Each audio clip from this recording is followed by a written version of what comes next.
മനുഷ്യത്വം തോൽക്കുന്നു, ചില ജനങ്ങൾ സന്തോഷിക്കുന്നു, ആയുധങ്ങൾ നല്ല രീതിയിൽ വിറ്റുപോകുന്നു.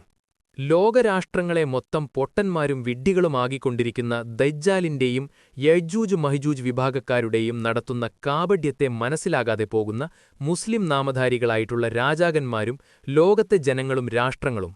ഇറാനിലെ ജനങ്ങൾ സഹായത്തിന് അപേക്ഷിക്കുന്നത് ദജ്ജാലിനെ അഥവാ ആന്റി ക്രൈസ്റ്റിനെ ആരാധിക്കുന്നവരെയാണ്. അവർക്ക് ദജ്ജാലിനെ പുറത്തെത്തിക്കണം, അതിനുവേണ്ടി തുടങ്ങിവെച്ചതാണിത്, ഈ യുദ്ധങ്ങളെല്ലാം. ഹമാസ് എന്ന വിഭാഗം അവിടെ ആക്രമിക്കുന്നത് ഇസ്രയേൽ എന്ന രാഷ്ട്രം അറിയില്ല എന്ന് ലോകത്തോട് പറയുന്നത് കള്ളമായിരുന്നു. അവരുടെ പ്രൊപ്പഗണ്ട അവിടെ ഗാസയെ ഇല്ലാതാക്കുക എന്നതായിരുന്നു. അവിടുത്തെ ജനങ്ങളെ ലോകത്തിലെ ഒരു കരാറും പാലിക്കാതെ ഇല്ലാതാക്കുക എന്നതായിരുന്നു അവരുടെ ലക്ഷ്യം.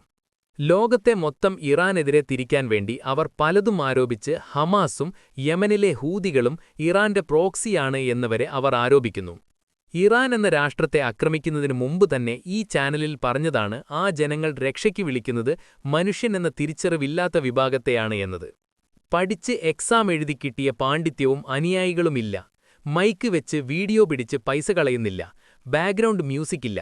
ഇതൊന്നും തന്നെ ഇല്ലാത്തത് സ്ത്രീകൾക്കും പുരുഷന്മാർക്കും കണ്ട് കണ്ണിനെക്കൊണ്ട് തെറ്റ് ചെയ്യിക്കരുത് എന്നതുകൊണ്ടാണ് എന്നുവെച്ച് പറയുന്നത് പച്ചയായ സത്യമാണ് എന്നുള്ള ഉറപ്പും വിശ്വാസവുമുണ്ട്.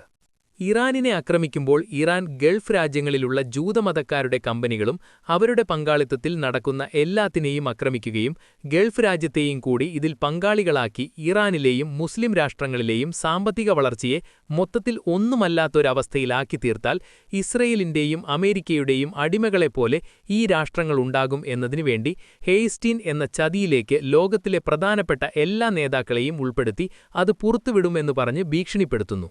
സൗദിയിലെ രാജാവിന്റെ മകനായ മന്ത്രിയുടെ പുറകിലുള്ളത് ഹഫ്സീർ എന്ന പേരിൽ ജനിച്ച സലാമിന്റെ മകനായി ജീവിക്കുന്ന റംഷാദ് എന്ന ദജ്ജാലും അനുയായികളുമാണ്. എല്ലാ അറബ് രാജ്യങ്ങളും തകർന്നു കഴിഞ്ഞാൽ അവർക്ക് പരിപൂർണമായി അവിടെ മസ്ജിദുൽ അക്സയ്ക്കടുത്തോ പകരമോ മൂന്നാം ദേവാലയം പണിയാൻ തുടങ്ങും. ഇതിൽ നിന്ന് രക്ഷ നേടാൻ ഒരു മാർഗമുണ്ട്. വെള്ളിയാഴ്ച ദിവസം പാവങ്ങളുടെ ഹജ്ജാണ് എന്ന തെറ്റായ ദജ്ജാലിന്റെ ഫിത്തന മാറ്റിവെക്കുക.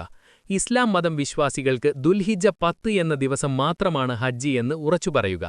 ഇനി വരുന്ന എല്ലാ വെള്ളിയാഴ്ചകളിലും രാവിലെ 3 മണിക്കെണീറ്റ് തഹജുദ് നിസ്കരിച്ച് അത്താഴം കഴിച്ച് ലോകസമാധാനത്തിനു വേണ്ടിയും നോമ്പ് നോക്കിക്കഴിഞ്ഞാൽ അതുമങ്ങ് സംഭവിച്ചു കൊള്ളുമെന്ന്